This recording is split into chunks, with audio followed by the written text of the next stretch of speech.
Well, well, well. Welcome back. Today, I'm excited about this topic. It is pertinent to especially my students, my seniors out there. So if you're listening, listen carefully. However, not every listener is one of my students, nor have they been, but listen carefully because this is also relevant to all of our lives, especially at key stages of our lives.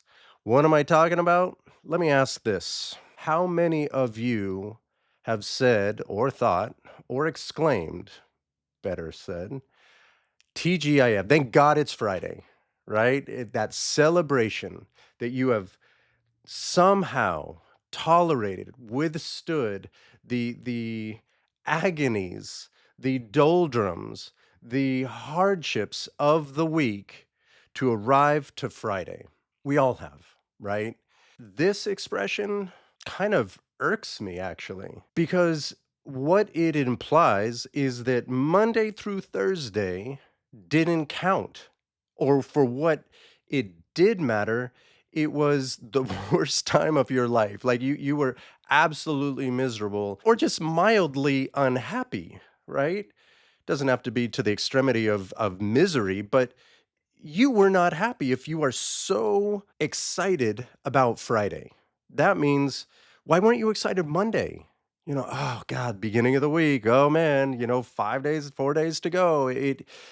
I hear that all the time. I don't ask, am I the crazy one? I think they're the crazy ones because I'm doing fine. I'm like, it's Monday. There are some weeks where I feel every day is Friday. And my kids, of course, don't share the exuberance, so they think I'm crazy. It's a mentality, right? And that's really what I'm getting at here. I made a few notes because I definitely have a few things I want to touch upon, and I don't want to miss them all. For my seniors, so to all those folks listening and to everybody, let me interject, as I so often do with my own thoughts. Thank you. Thank you for following. Thank you for subscribing. Thank you for commenting and the DMs you send me. Thank you for your support. I really, really appreciate it. I'm really excited about this podcast and what it's becoming, the potential of where it might go. I'm really stoked. And it really is because I'm making the connections. It is truly one of the whys. Why am I starting a podcast? I want to continue connecting with all the people out there. So thank you very much for tuning in. And now to my seniors. It has begun, right?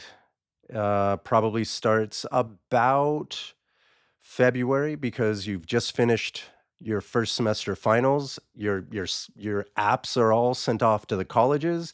Now it's waiting time, right? Now it's just, I can't wait till high school is done. I can't wait till it's over mentality. That's the senioritis, right? An illness, decay of the mind, if you will, in which we are just excited. We're done. We're mentally done. I'm tired of the homework. I'm tired of the exams, of that teacher, of the bells, of having to sit in that damn seat and da da da. The list is long of all the things you are tired of. But here comes the message. Let's look at what you're doing.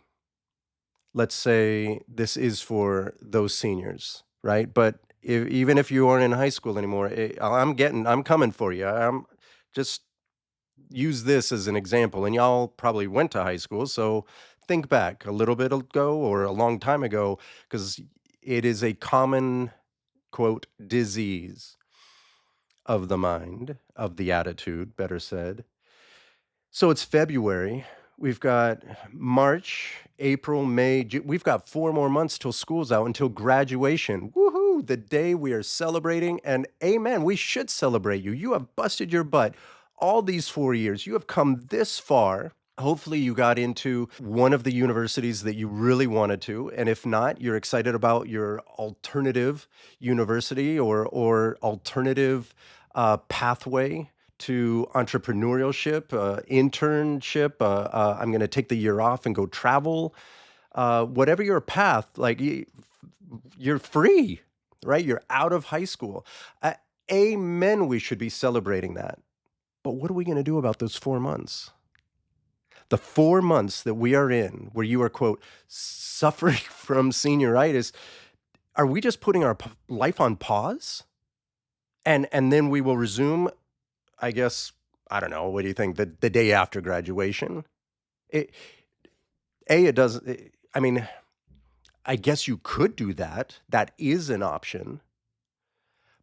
But think of it this way, and really this is what I hope this podcast is about, is just offering a different perspective on common situations that affect us all. Instead of the grass is greener over there on the other side of graduation, how about, to one of the previous episodes, how about finding your golden nugget somewhere every day along the way so that those 4 months weren't just a pause of life? These are the last 4 months of your high school experience, and you can be excited about eventually leaving this place and the multi micromanagement that most public education systems have over everybody on campus. I totally get it, but I'm not going to put my life on pause and then kind of go into a comatose state and then wake myself up 4 months later and not be embarrassed, ashamed, or disappointed in myself that I let 4 months of life go by and I was not awake. I was not present to experience them. And this is my point. This episode is about being present, being in the moment, being where your feet are. Why? Because that's when you're alive. That's when we're awake. That's when we are alert and potentially, because you can sleep your way through life, you can sleep your way through an entire week. I've seen some of my students try and do it. Trust me. But to to give it this excuse, because that's really what it is. Oh, I've got senioritis. Therefore, don't have to do it, don't want to do it, just going to drag my feet to getting around to it eventually. And it's you half-ass your day, your class, turns out to be a week, turns out to be, oh wow, you pulled it off. 4 months of half-assery. I'm trademarking that term. What a shame. What a lost opportunity. The last 4 months of something that you have worked 4 years for, and you're just gonna put it on pause? It makes no sense. You're not taking advantage of the time you have. And it doesn't mean you have to join all the clubs in the last minute that you can and become, all these a participant in all these events. It doesn't mean that. I'm talking between your ears, it's a mentality that, hey, I've still got things to do. I don't want to finish up dragging my feet to the finish line. I want to race through, chest out, big grin on my face, and bust through that finish line tape with a grin, with just an exuberance, right? Hell yeah, I finished strong. Because that is equally an option. But to give it up to this excuse, this senioritis, oh my God, I just can't wake up. I can't get to class. I don't know. It's pretty weak. Calling it out. It's not an illness. It's just a mental weakness. You got to put some purpose in your life. And it starts with you, right? You are that purpose. It's not really the class. It's not the homework assignment. It's not the project that you got to get done by next week. You are the purpose. We are the actors. We are the protagonists of our own story, the story that we direct, we write, and we act in. We are the main actors of our story. And so you want to just go through what? 4 chapters of this book called Your High School Experience or Life Up to Being 17, 18 years old. And the last 4 chapters are just blank. blank. Nothing on the page. And then boom, we flip to the last page and I graduated. Wow, what a lame book. So if you are listening, give that a consideration. Not I have to finish up high school to finally get out of here. It's I get to. I get 4 more months to experiment, to practice, to refine, to grow, right? I mean, hopefully there's something to learn. And if it's not academic, then it definitely is personal. Something to work on where you are smarter today than you were yesterday. 4 more months in this environment. And then you're right, that is it. And then you can say goodbye on your terms and on good terms. So we can call it senioritis and we can feel it because without a doubt, it is a real thing. And I totally get it. And now to the other folks who aren't in high school anymore, let me explain how this itis, this kind of attitude illness plays a part in all of our lives, throughout our lives. When you're 16, right? At least when I was 16, we didn't have Uber. Um, it was all about, well, come 15, I wanted to be 15 so that I could begin getting my driver's license, so that on my birthday, on when I turned 16, boom, I'm at the DMV, I'm getting my driver's license, right? Then you turn 18, now you can go to the clubs legally. Don't have to use that fake ID or of your sister or brother or somebody else or wear a certain type of clothing to hope that the bouncer just lets you pass on through it, right? You're legitimate. You're an adult. You can vote. You're legal.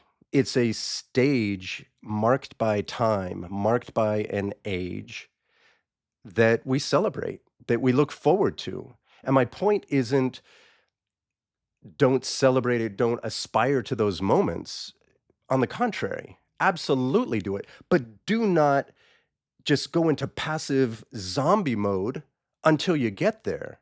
Like, live your 15-year-old days like a honest to God go-getter 15-year-old. And the last days of being 17, live it up. 'Cause that is it, right? And then boom, now you're an adult. And there are some serious repercussions with now being an adult, but there's some amazing joys. Next one, obviously 21 in our country. Like, finally, I can go to bars and, like, don't be paranoid that I'm using a fake ID or whatever. Yay, great, that's cool. You're now in adulthood, right? You graduate from high school, and in my opinion, it's kind of the last bastion of childhood, and you've really crossed that threshold, and it is exciting. But especially if you consider that, wow, this is it. This is it for my quote childhood. Like, let's live it up. Let's not sleep through the last hours of that stage and then wake up and suddenly everything's better. It it's a transition marked by a particular day, a particular event, ceremony, but it's a transition.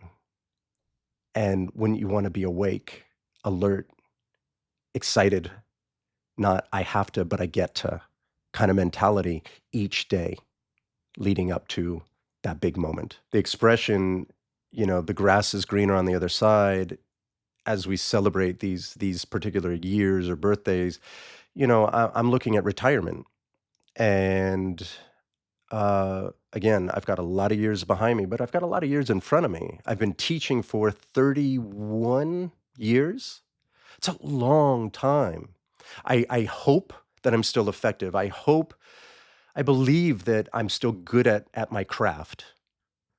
That being said, I'm starting to look, upon the horizon of retirement, and there are things that I'm curious about that I wanna do. And it was my son when it was a couple years ago, and I'm like, "God, I'm just exhausted." Like, I still love teaching, but it's just I feel I'm on fumes, and it's the beginning of the year, like, how am I going to get through the rest of the year? And he said, Dad, think of it like this. If you have to go 5 more years, 4 more years, then then figure out what you're going to do and use that time to figure out what you're going to do when you get there. And it was such an epiphany. It was such a I was so impressed by his maturity and insight. You know, wow, I've just kind of lost my way currently without purpose. And okay, so the Jonathan of today has a baton, and he has run many, many laps.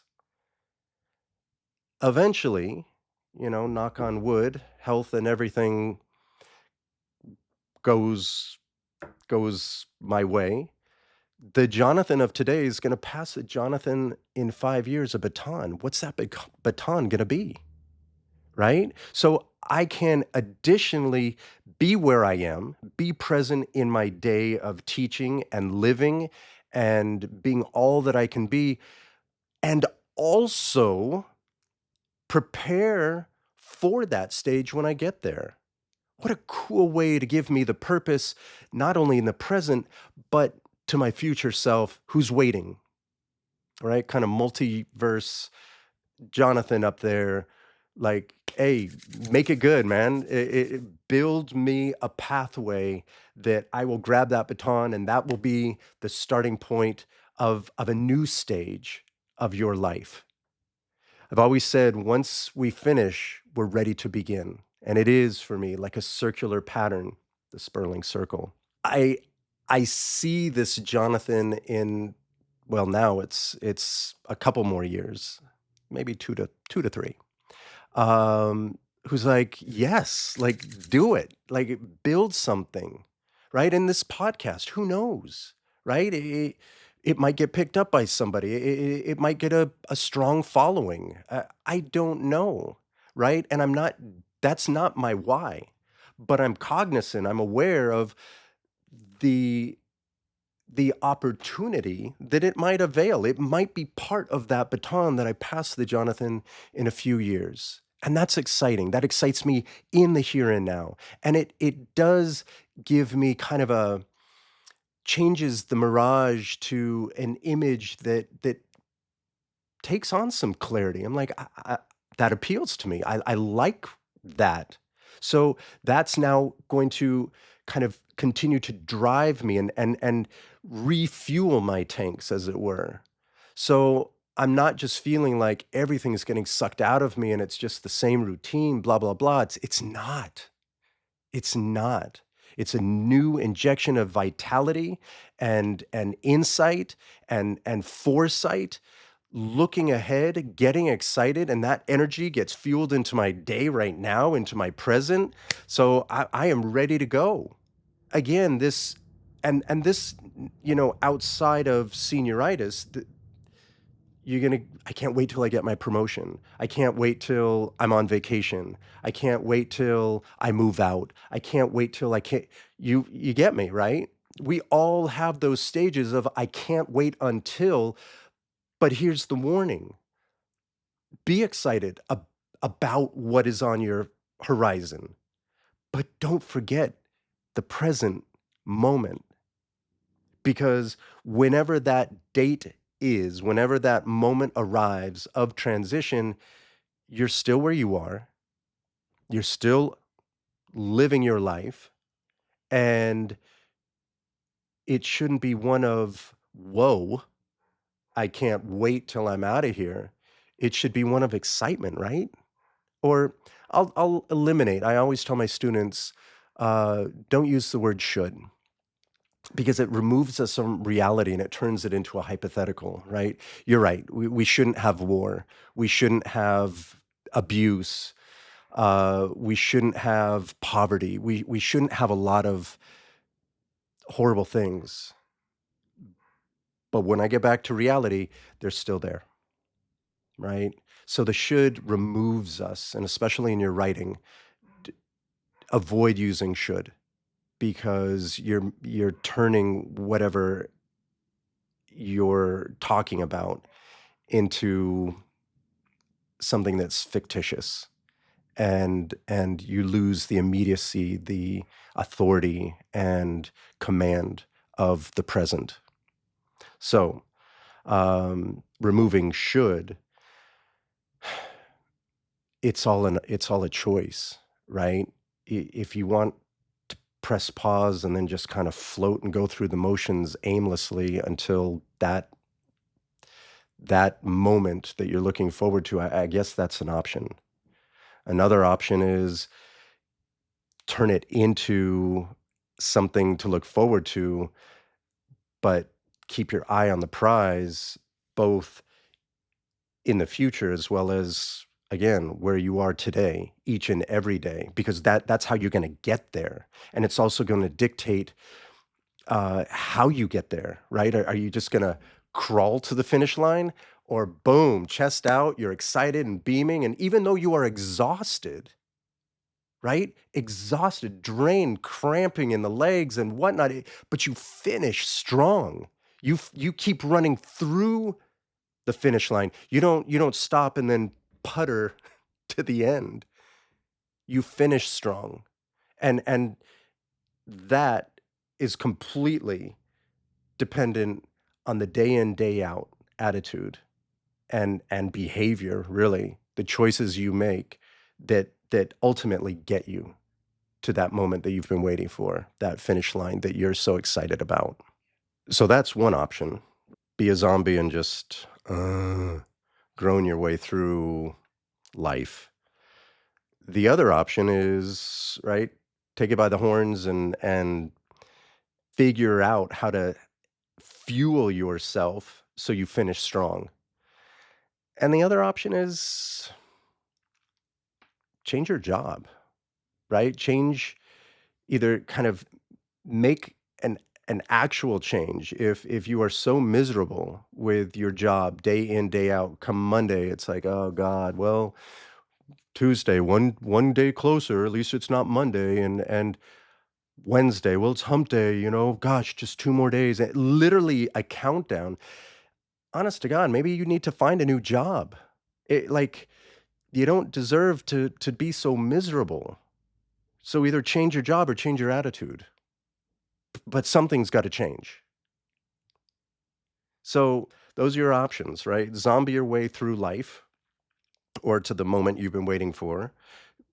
Be excited and inject purpose and fulfillment to the best of your ability as much as you can and finish strong, or make a serious change. And that is, again, attitude or the job itself.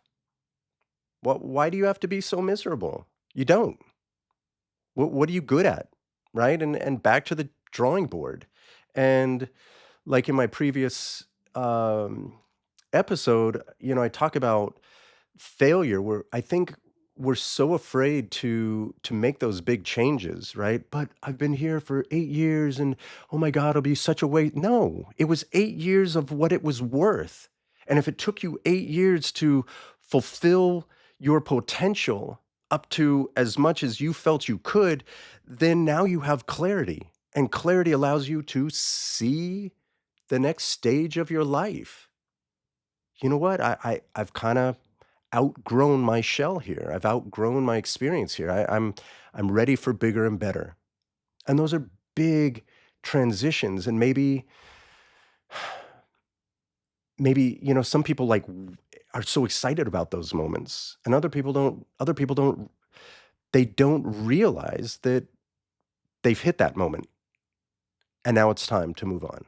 Now it's time to celebrate and make big decisions and big transitions and move forward in a healthier, different direction. There's a great quote from Harper Lee, To Kill a Mockingbird. The protagonist, Scout, she's a young girl, and she's just been scolded by her teacher. I think she's going into first grade, and she already knows how to read, which it's I think Harper Lee is critiquing public education, some of the ironies, because the teacher is scolding her for knowing how to read. You're a first grader. You shouldn't know how to do that. And basically, it's like, now what is this young teacher going to do? If you already know what I'm supposed to teach you, like I don't, I'm not trained for this. I don't know what to do. Um, I think it's the a critique on the short sightedness of and box like mentality of public education. But anyway, so she says, tell your father, stop teaching you wrong, stop teaching you to do this, stop reading, basically. And Scout loves to read.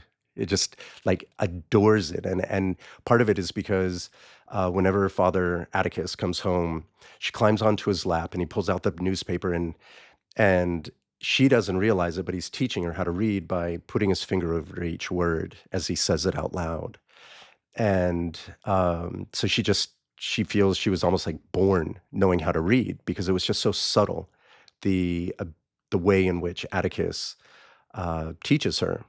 So she's upset because she can't have that experience with her father anymore, right? That comfort, that bonding time, and the reading time. And she says, "Until I feared I would lose it, I never loved to read.